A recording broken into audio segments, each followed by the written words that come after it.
ఉక్రెయిన్‌కి స్లోవేకియా భారీ దెబ్బ కొట్టింది. అక్కడి నుంచి విద్యుత్ సరఫరాని ఆపేసింది. ఎందుకు అంటే రష్యా నుంచి ఉక్రెయిన్ మీదుగా స్లోవేకియాకి, హంగేరీకి పైప్‌లైన్ ఉంది.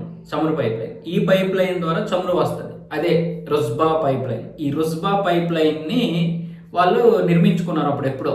మధ్య ఐరోపాకి ఇక్కడి నుంచే చమురు వెళ్తది. ఇలాంటి పరిస్థితుల్లో వీళ్ళేం చేశారు, ఉక్రెయిన్ రష్యా ఈ పైప్ లైన్ మీద దాడి చేసింది, అందుకనే ఈ పైప్ లైన్ దెబ్బతిన్నదని ఆ చమురుని ఆపేశారు.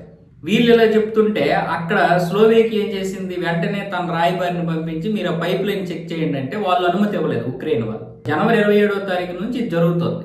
అయినా సరే ఎప్పుడైతే ఉక్రెయిన్ ని రిక్వెస్ట్ చేసినా సరే ఉక్రెయిన్ ఎప్పుడైతే వాళ్ళ రాయబారికి అనుమతులు ఇవ్వలేదో ఇదంతా కూడా ఉద్దేశపూర్వకంగానే చేసిందని ఇప్పుడు స్లోవేకియా నుంచి ఉక్రెయిన్కి సరఫరా అవుతున్నటువంటి విద్యుత్ మొత్తం ఆపేసింది. దీనివల్ల ఇప్పుడు ఇంకా ఇబ్బందికరమైనటువంటి పరిస్థితి ఉక్రెయిన్లో. ఎందుకంటే రష్యా ఒకవైపు ఈ విద్యుత్ కేంద్రాల మీద దాడులు చేస్తుంది, మరొక వైపు ఏమొచ్చేసి స్లోవేకియా పూర్తిగా ఈ విద్యుత్ సరఫరాని ఆపేస్తుంది. స్లోవేకియా ఎక్కడి నుంచి అయితే విద్యుత్ సరఫరా చేస్తుందో ఆ విద్యుత్ వ్యవస్థ మీద రష్యా దాడులు చేయలేదు ఇప్పటి వరకు. దానివల్ల ఉక్రెయిన్కి కరెంటు కష్టాలు కొంత ఇటువైపు నుంచి ఉన్నా అటువైపు నుంచి లేవు. ఎందుకంటే స్లోవేకియా, హంగేరీ ఈ రెండు రష్యాకి చాలా స్నేహపూర్వకమైనటువంటి దేశాలు.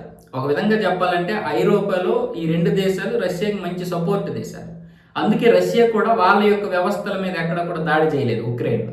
అందుకే ఉక్రెయిన్కి కరెంటు కష్టాలు ఒకవైపు వచ్చినా చాలా వరకు ఈ స్లోవేకియా విద్యుత్తో మంచిగానే పునరుద్ధరించుకునేవాళ్ళు. సో ఇలాంటి పరిస్థితుల్లో ఆయుధ సరఫరా ఎప్పుడైతే ఉక్రెయిన్ ఆపేసిందో ఉద్దేశపూర్వకంగా మేము కూడా ఈ యొక్క విద్యుత్ సరఫరాని ఆపేస్తాం. అంతేకాదు యుఎన్లో మీరు సభ్యత్వం కోసం ప్రయత్నాలు చేస్తున్నారు కదా ఐక్యరాజ్య సమితిలో, ఆ సభ్యత్వం కోసం కూడా మేమైతే మద్దతు తెలపమని కూడా ఇప్పుడు ఫీటో చెప్పేశాడు. అదే స్లోవేకియా ప్రధాని రాబర్ట్ ఫీకో. సో ఇప్పుడు ఇలాంటి పరిస్థితుల్లో ఉక్రెయిన్ ఏమొచ్చేసి మీ యొక్క పైప్ లైన్ దెబ్బతిన్నది, మేమేం చేస్తాం, మీరే పునరుద్ధరించుకోండి అంటాం.